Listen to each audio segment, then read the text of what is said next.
Hello and welcome to our channel. For today's video, I'm going to teach you how to view someone's TikTok profile without them knowing.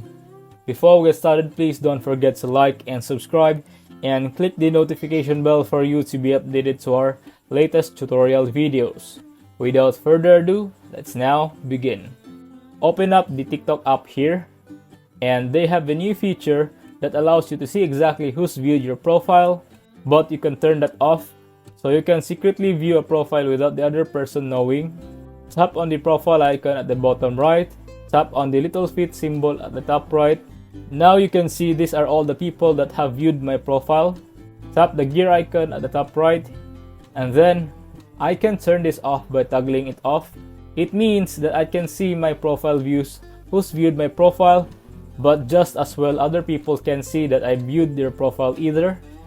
So now that I'm on this one, I can view this profile or any one of these profiles, and they won't be able to see that I viewed their profile. And then of course, if I ever wanted to just go back, I can always hit the profile button, then go back to the feet symbol and turn it back on after I viewed a profile that I don't want them knowing that I viewed their profile. If you find this video helpful, leave a thumbs up, share it to your friends, and hit the subscribe button. Thanks for watching, and I'll see you soon in the next video.